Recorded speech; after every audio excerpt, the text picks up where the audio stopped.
America और Iran, दो ऐसे नाम जो जब भी साथ आते हैं तो जहन में सिर्फ दुश्मनी और तनाव की तस्वीर उभरती है ना? लेकिन ये कहानी सिर्फ हेडलाइंस की नहीं है। ये दशकों पुरानी है और इसमें सिर्फ सियासत नहीं है। इसमें तेल है, ताकत है और एक ऐसा धोखा है जिसने दुनिया का नक्शा ही बदल कर रख दिया। तो चलिए आज इस पूरी उलझी हुई गुत्थी को परत दर परत सुलझाने की कोशिश करते हैं।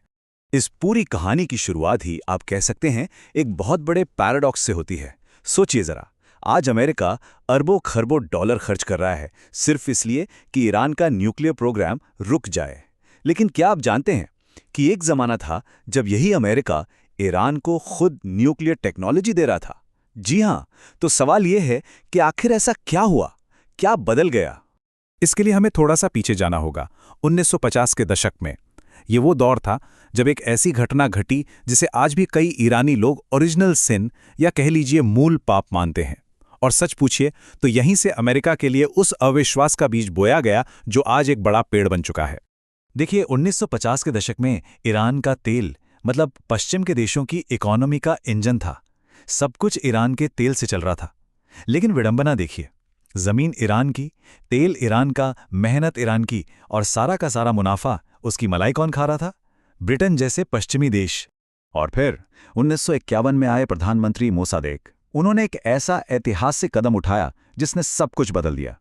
उन्होंने कहा बस अब बहुत हुआ और ईरान के तेल उद्योग का राष्ट्रीयकरण कर दिया। मतलब अब से जमीन हमारी, तेल हमारा, तो मुनाफा भी हमारा, ईरान के लोगों का।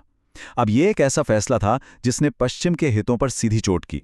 जाहिर है अमेरिका और ब्रिटेन को ये बात बिल्कुल हजम नहीं हुई। तो उन्होंने क्या किया? CIA और ब्रिटेन की MI6 ने मिलकर एक खुफिया ऑपरेशन चलाया, ऑपरेशन एजैक्स। और इस ऑपरेशन के तहत उन्होंने मुसद्दिक की चुनी हुई सरकार को गिरा दिया, उन्हें जेल में डाल दिया और उनकी जगह किसे बिठाया? अमेरिका के वफादार शाह पहलवी को। और बस इसी एक घटना ने ईरान के लोगों के दिल में अमेरिका के खिलाफ नफरत की एक ऐसी आग लगा दी जो आज तक नहीं बुझी। उनका सवाल बहुत सीधा और जायज था कि भाई एक देश जो पूरी दुनिया में लोकतंत्र का झंडा लेकर घूमता है, वो हमारी ही चुनी हुई सरकार को कैसे गिरा सकता है? और कहते हैं कि यहीं से वो मशहूर नारा डेथ टू अमेरिका पहली बार गूंजा। चलिए अब थोड़ा फास्ट फॉरवर्ड करते हैं और पहुंचते हैं 1970 के दशक में। ये वो दौर था जब तेल के इस खेल ने एक बिल्कुल नया मोड़ लिया। एक ऐसी व्यवस्था बनाई गई, एक ऐसा सिस्टम तैयार किया गया जिसने अमेरिकी डॉलर को दुनिया का बेताज बादशाह बना दिया। और यही सिस्टम आज भी इस पूरे संघर्ष के केंद्र में है। तो हुआ ये कि 1971 में अमेरिका ने एक बहुत बड़ा फैसला लिया। उन्होंने डॉलर को सोने से अलग कर दिया। मतलब अब डॉलर के पीछे सोने की कोई गारंटी नहीं थी। तो अब डॉलर की वैल्यू कैसे बचती?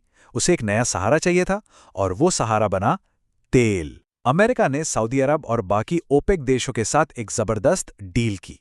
डील ये थी कि दुनिया में कहीं भी कोई भी देश तेल खरीदेगा तो पेमेंट सिर्फ और सिर्फ अमेरिकी डॉलर में होगी। और इसी सिस्टम को नाम दिया गया पेट्रोडॉलर सिस्टम। अब इसका असर क्या हुआ?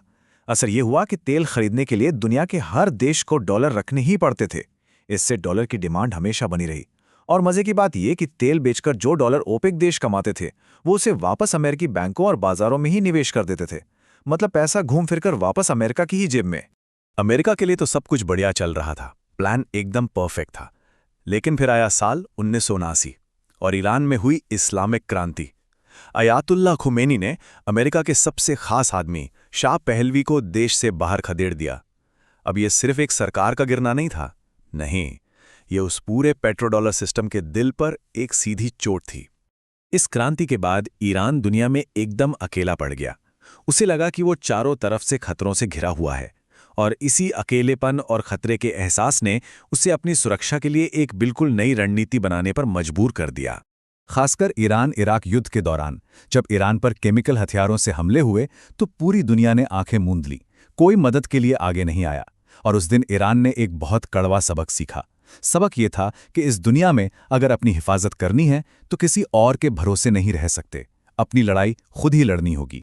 और इसी सोच से ईरान की दो धारी डिफेंस स्ट्रैटेजी ने जन्म लिया। पहला पिलर था न्यूक्लियर प्रोग्राम, जिसे वो अपनी सुरक्षा की अल्टीमेट इंश्योरेंस पॉलिसी मानता है। और दूसरा पिलर था जिसे वो कहते हैं फॉरवर्ड डिफेंस। इसका मतलब है अपने दुश्मनों को अपनी जमीन से दूर रखना। और इसके लिए उन्होंने हमास, हिजबुल्लाह और हूती जैसे प्रॉक्सी गुटों का एक पूरा नेटवर्क खड़ा कर दिया। अब यहाँ एक सवाल उठता है, ईरान, जिसका मिलिट्री बजट अमेरिका के सामने कुछ भी नहीं है, वो दुनिया की सबसे बड़ी सुपर पावर को आखिर चुनौती दे कैसे पाता है? इसका जवाब छिपा है उसकी इसी खास रणनीति में।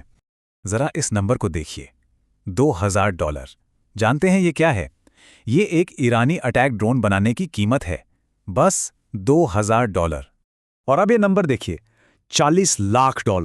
ये कीमत है उस एक अमेरिकी पैट्रियट मिसाइल की जो उस $2000 के ड्रोन को हवा में मार गिराने के लिए चाहिए।